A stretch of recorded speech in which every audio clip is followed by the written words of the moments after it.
Move over, Bitcoin. It's gold's time to shine. Environmentally harmful to mine, difficult to store, and even harder to divide. Rich, decadent gold is the best money governments can confiscate and banks can manipulate. Thick, toxic streaks of mercury and silky cyanide pollute and caress ecosystems in developing countries. But gold is worth the massive human and ecological toll because you can touch it. And if you can touch it, it has value. Science. That's why Bitcoin has no intrinsic value. Bitcoin only offers a secure, global, trustless monetary infrastructure to anyone, anywhere with an internet connection. But owning gold makes you special. So let's go back to the gold standard. And the typewriter. And the horse-drawn carriage. Because who wants the future of money when you can own a piece of the past? Gold, because you're old.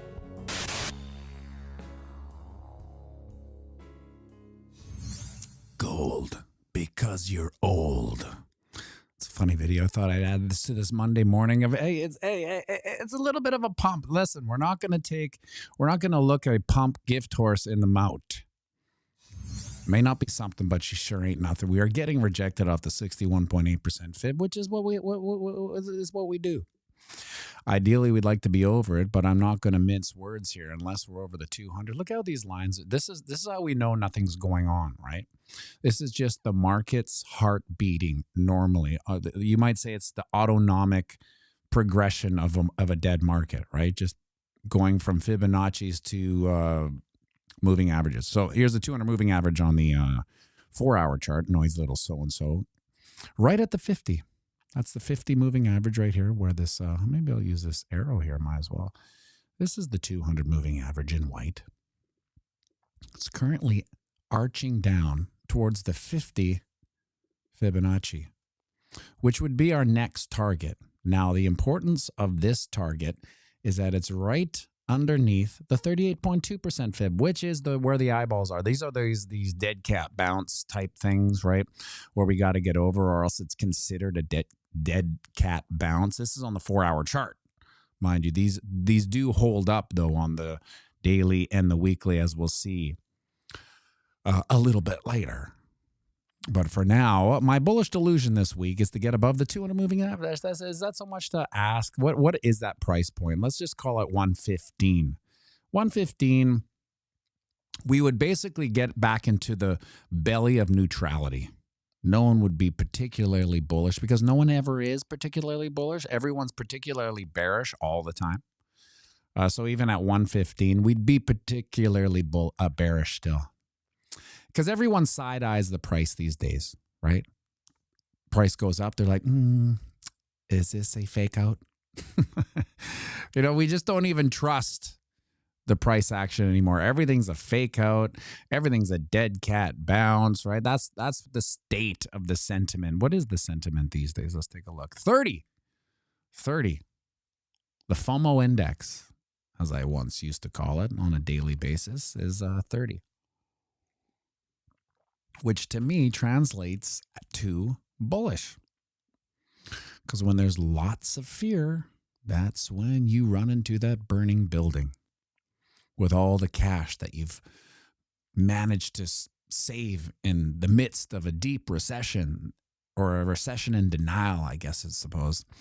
When we look at the net flows, we didn't have that great a week last week. It showed up in the price for sure, but you can see here, what is that? Minus 366 Bitcoin. $366 million of retail exodus. Make no mistake, BlackRock is not selling on their own terms. They're not buying on their own terms. They're buying for their retail newbie boomer investors who are so fickle. You know these boomers. I've been basically attacking boomers for the past year, pretty hardcore. My dad's a boomer. And he's a perfect example of what can go wrong. With that community. Not all of them, but in my experience, it's most of them, really. I was just sitting in a steam room at the squash club on the weekend, and a gentleman, elderly boomer, was bragging about his COVID booster he got.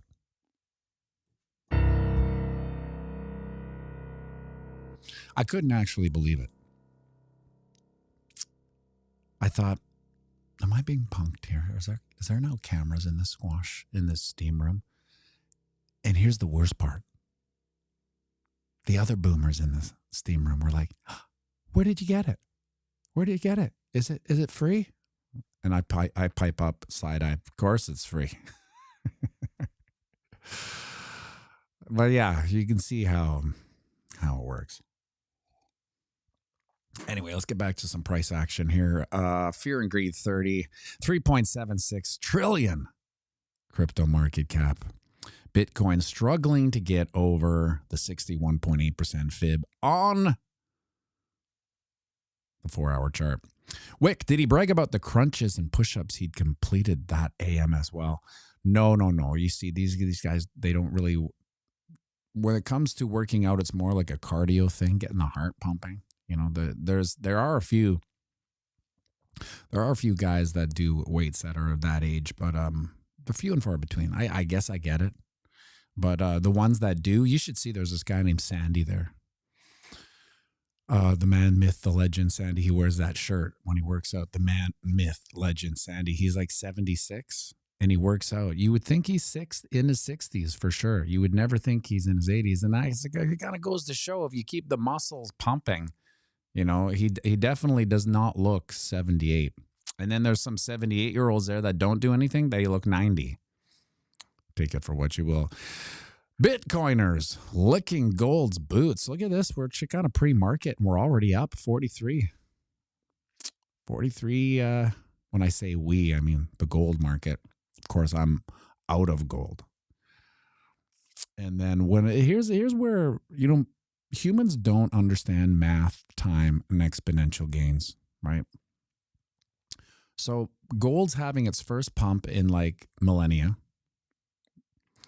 And people that know me knew, like before I was in Bitcoin, I was a gold bug. I put all fiat currency into gold as a store of value. And then, of course, at the right time, when I was orange pilled into Bitcoin, realizing it's a better store of value, moving into the future, I liquidated the gold for Bitcoin. Now, since then, gold has, I would say, almost doubled. Not quite. Almost doubled. Okay, so settle down. Settle down, gold bugs. It's almost doubled since then. Now, if you got in earlier and it was like 200, it's a different story. Like, you know, in the year 2000, you know, whenever it was 200. So since the liquidation and the purchase of Bitcoins, which of course, I lost the ledger. So I'm just talking hypothetically here. Jimmy Coco, historical norm would say the price spike in gold always precedes an economic recession. Fancy fingers, you mean? Yeah, I'm not sure if we can, if we have recessions anymore. This is what the recessions are these days. Deep lifestyle pain, like you can't buy the things you did in abundance. You actually have to follow a budget. Most people, for instance, ribeyes have doubled. I mean, so I can arguably get half as much as I could before. Meanwhile, gaslit by the psychopathic elites into believing nothing to see here, nothing's wrong. Didn't you see the CPI? It's down. Are ribeyes double 100%? Yeah, 100%. But don't believe your lying eyes or your wallet or how it feels or how much money you don't have. So that's what recessions are today. So like we are in a recession. All you have to do is go anywhere, except for some restaurants.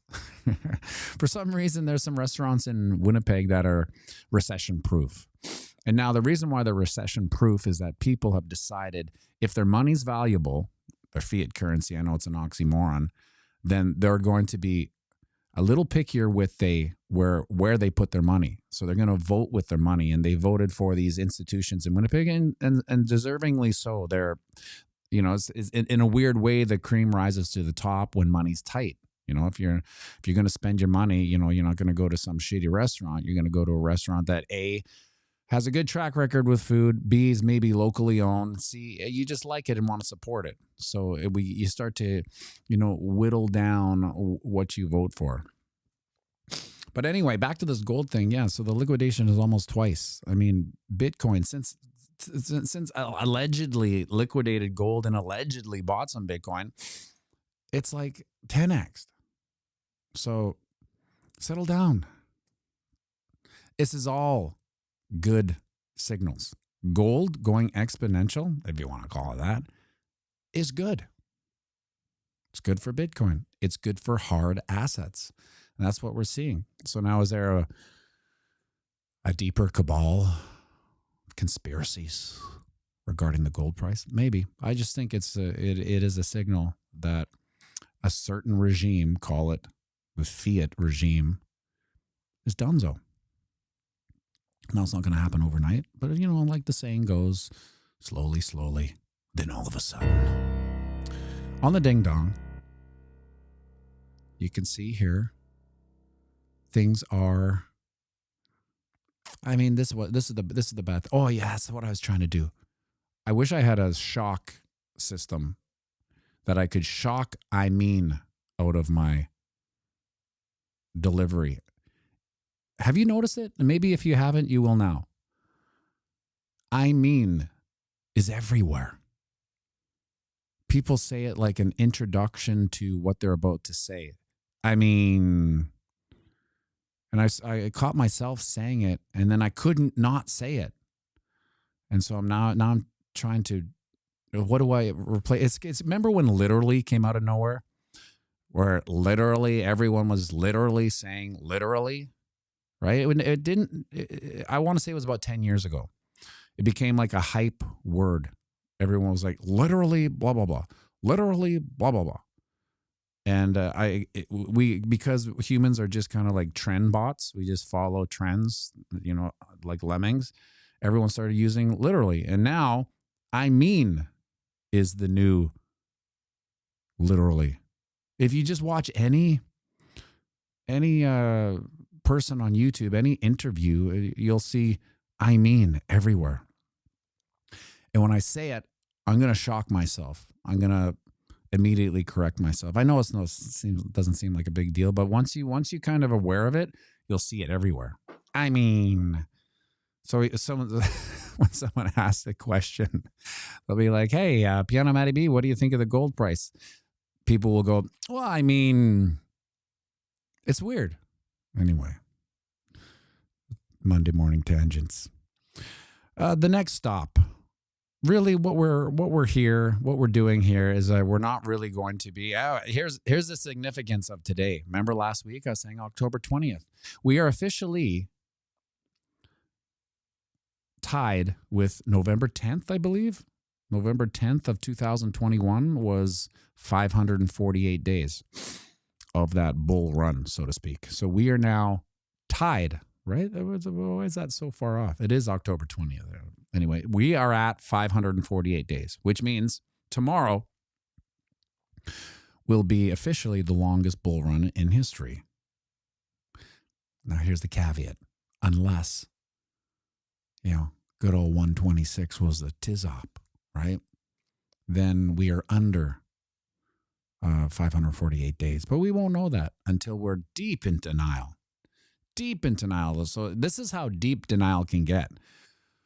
We had a 50% pullback in 2021 before the second peak, right? We went down 50% and she came back, but she didn't get over the 38.2% fib.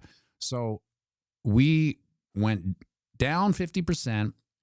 Most people, you probably don't even remember this, right? Because we're used to those massive swings back then. And then it came up again.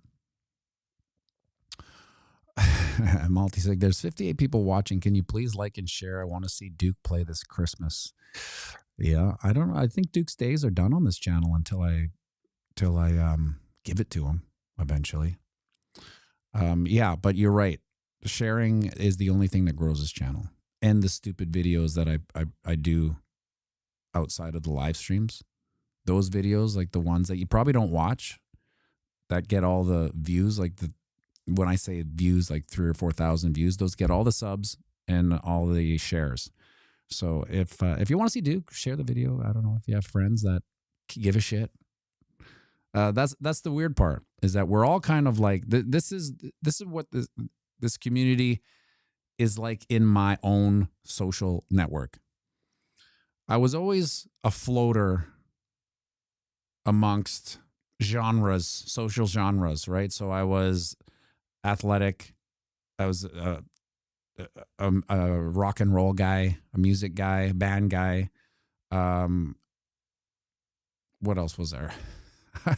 I was a little bit of a geek, loser. I was just friends with everybody, right? So when I would have a party back in the day, when I did party, I would invite all my friends, right? But I forgot that they're not friends, right? So when I get together and do mushrooms, usually at my cabin, I would look around and go, "Oh, wait a second! None of these people know each other. They're all strangers." And I'm like the friend that kind of connects everybody, but they're not really connecting. And that would be my mushroom epiphany. That's like this channel. That's like being like a Bitcoiner in this channel. Like we're all connected through Bitcoin, but we don't necessarily have a social network with other Bitcoiners, if that makes any sense. Do you know what I mean? So it's like when I say share it, I get it. I get the dilemma. Share it to who? You know, share it to my normie buddy who doesn't know anything about anything. Share it to my boomer friend in the steam room that just got his booster. No thanks. You know what I'm saying here. Always love Duke in the loneliest Lamborghini. Can you do it, pianomattyb? Do what? Lake access. Do what? Do what? Lake access. I'm not understanding. Grow the channel so Duke can come and sing it. I'm trying. Let's go back to this price action here before I start contemplating quitting this channel. So here is the channel of Eternal Monotony. We're basically not even in that 50 yard line, right? We got to get there.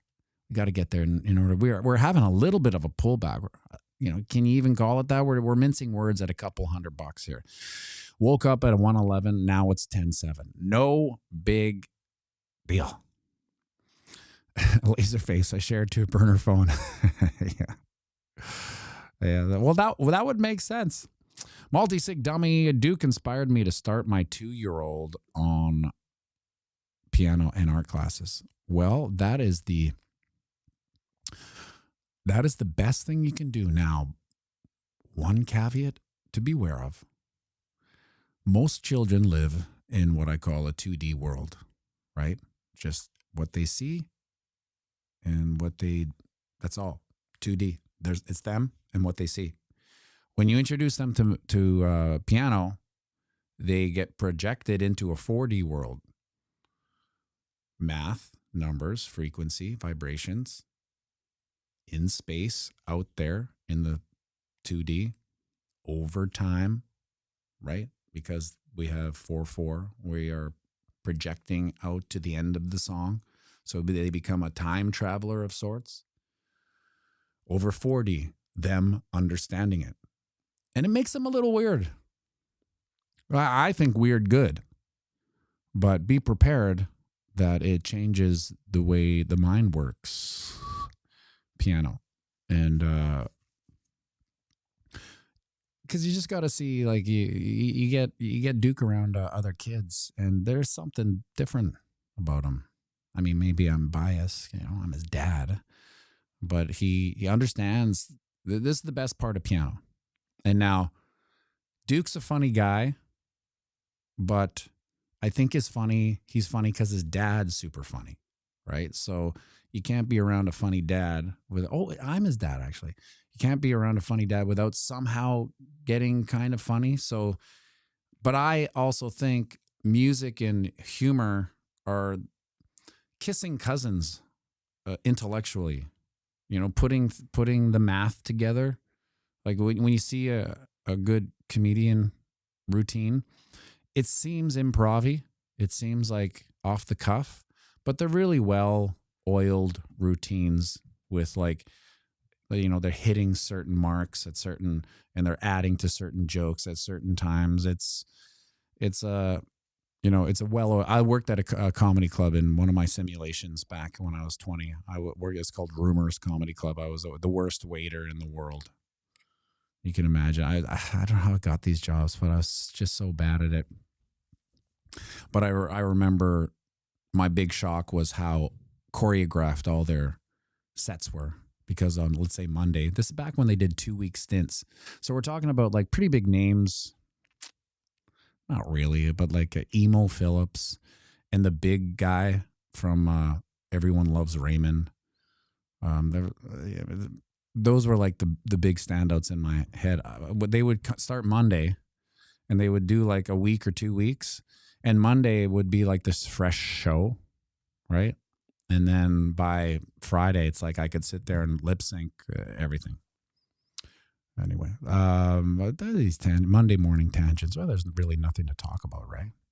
The price really isn't going anywhere, but we're going to sit here and make mountains out of molehills.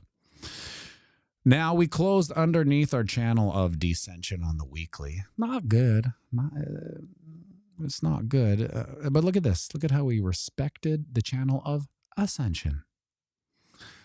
So we broke out of the channel of descension. We got support on the channel of ascension, and now we're butting our heads on the channel of descension's support, now acting as resistance. That's how easy TA is, right?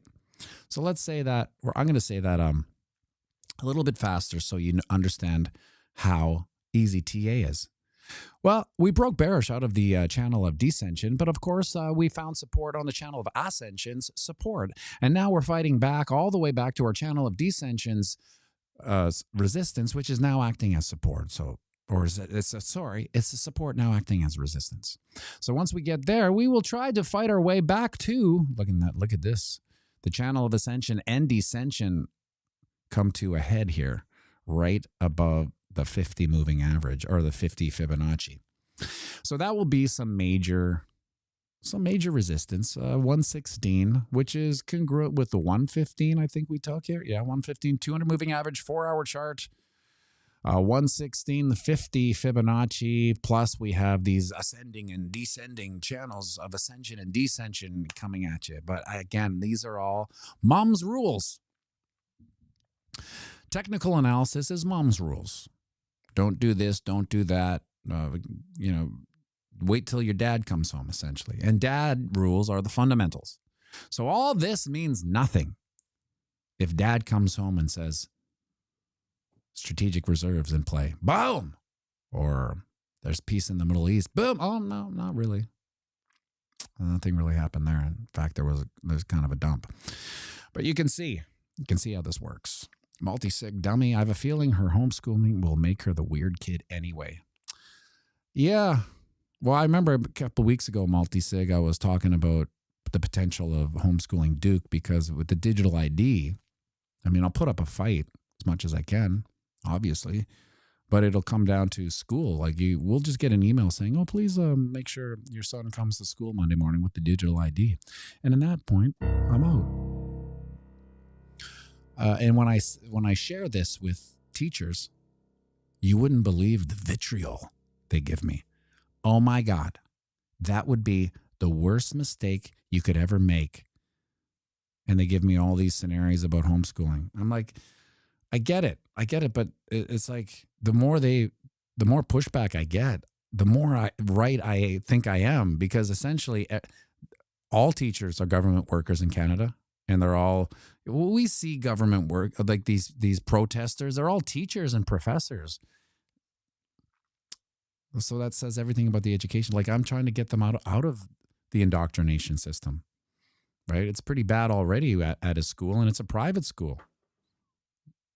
Like you wouldn't believe what I am not talking about right now when it comes to his school. Anyway, I always say, just it's about social dynamics. Learn how to be a good dude. Learn how to respect teachers, even if you don't agree with them. Just give them respect for the fact that they're devoting their lives to this. In their mind, they're doing the right thing, and most of them are. Some of them aren't. For instance, when he was in his public school, he never had a teacher for 2 years. 2 years he never had a teacher, because in the government union, teachers union, you have a headache, your leave of absence for 6 months. I got a headache on Monday. I need a break. This is crazy. I need a break. So all these teachers coming and going, it was ridiculous. And so when you have been outside of the system like myself my whole life, like these breaks and stuff, it's like, they seem nice. Like I understand why one would take a break, right? But I've never got a break. You don't get a break in the real world, right? It's like the breaks I take are minus money breaks, right? So like, for instance, someone will say, my family, hey, we're going to Mexico on Christmas. You should come. And keeping in mind that they get 2 weeks off, at Christmas, and then they get, like, I call it the dummy teacher tax. Like, so all plane rides, everything's like elevated because they know all these teachers are on break and they're taking holidays. And I'm like, well, listen, let's say, and like, it's cheap. It's only like $2,500, right? So, hey, I don't really want to go on a budget holiday of any holiday, right? But if I were to not say work for 2 weeks, I'm minus,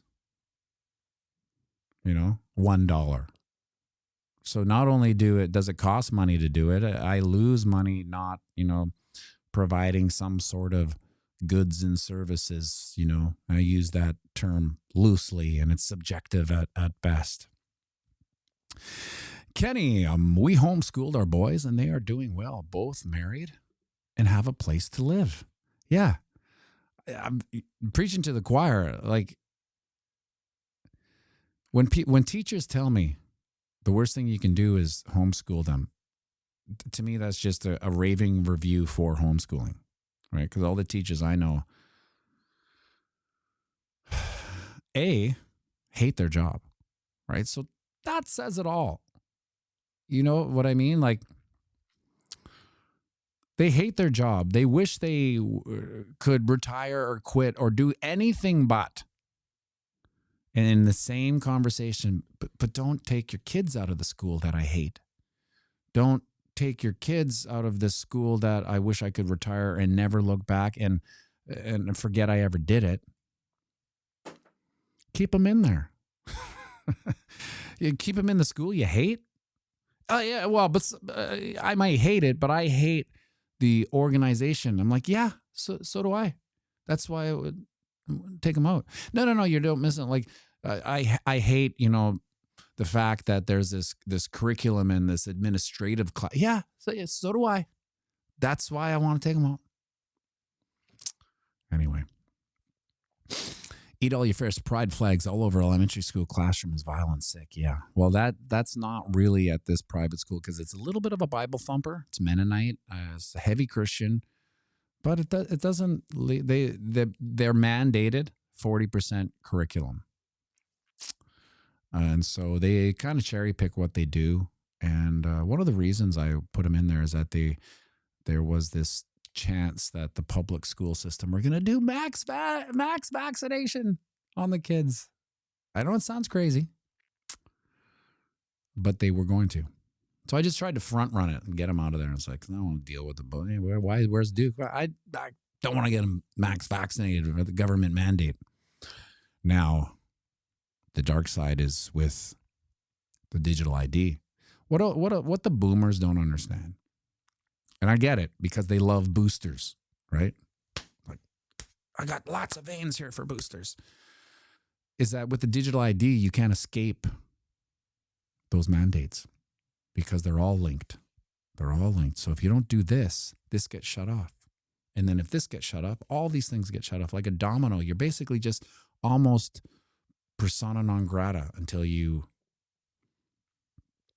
comply. But see, the complying is their weird karmic soft disclosure, right? They can word it however they want, but as long as you comply, no matter how dark and nefarious their intent is, once you comply, you are now complicit. And so you are part of the problem. And then it alleviates their karmic debt into, their weird cult that they exist in. They need you to comply because then they're no longer guilty. Because guess what? Everyone's guilty once you comply. That's part of this soft disclosure. That's why they do it. That's why they say in Canada, it's not mandatory. No, you just can't drive. You just can't go to school. You just can't buy food. You just can't go to the hospital.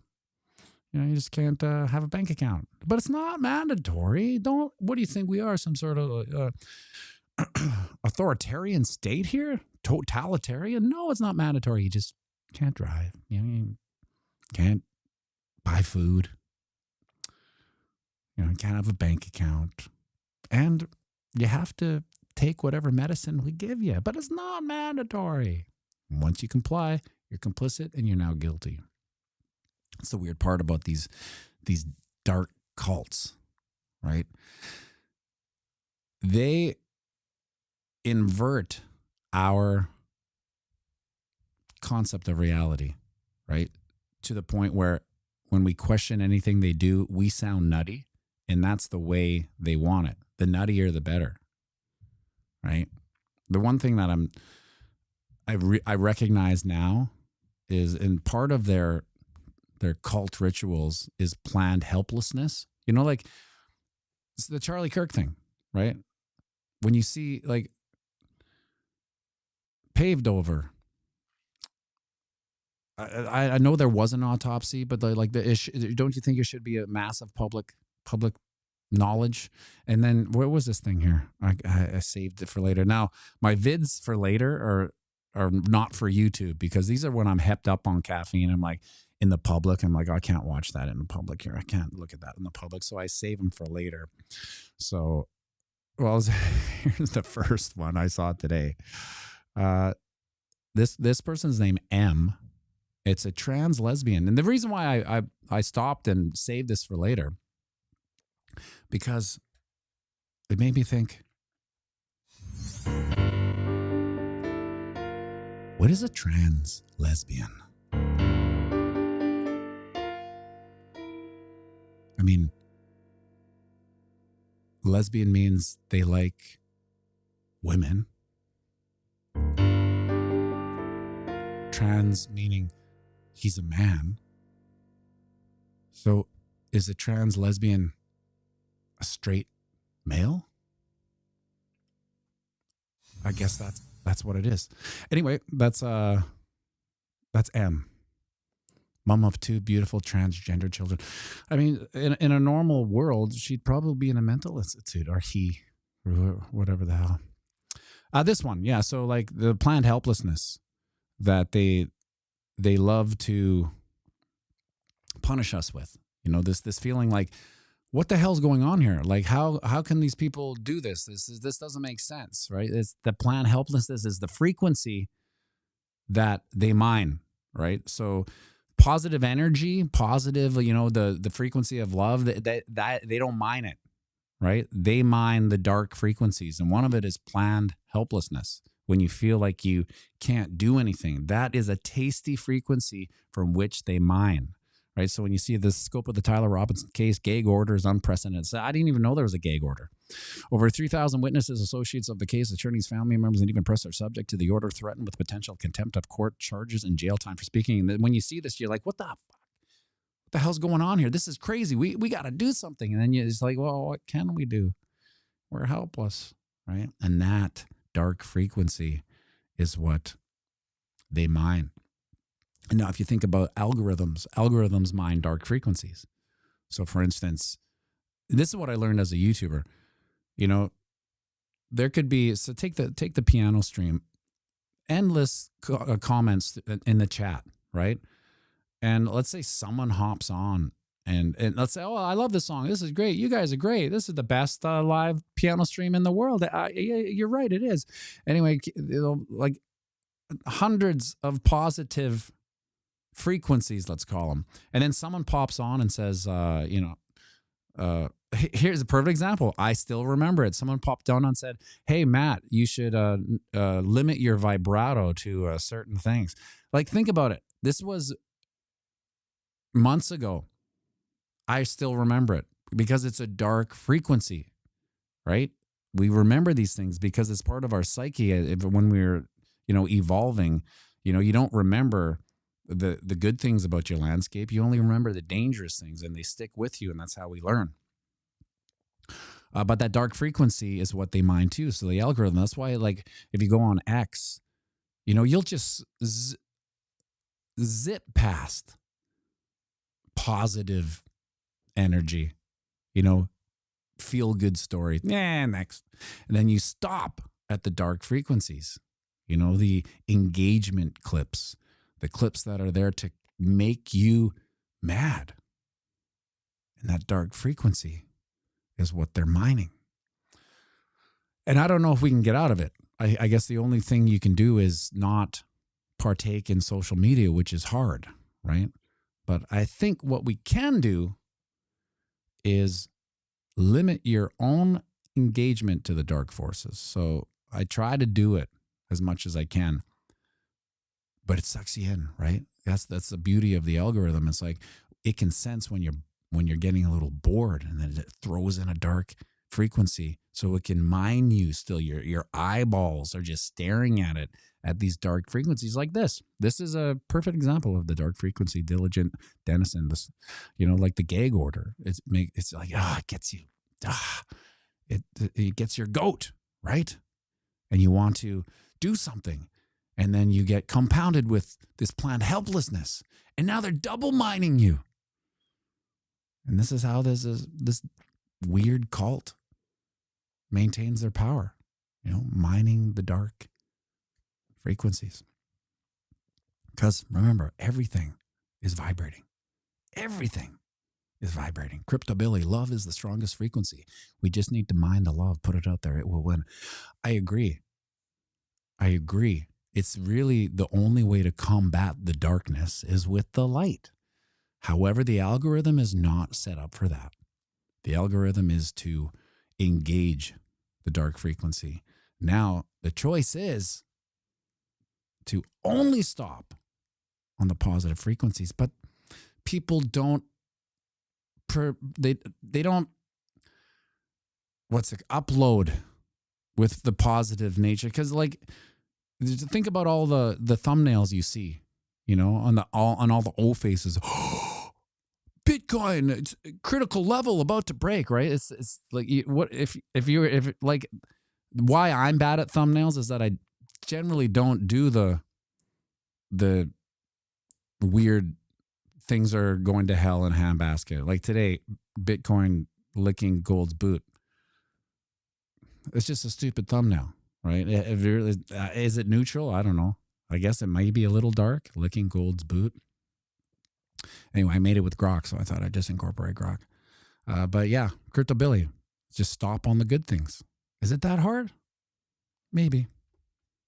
Make sure you like and subscribe.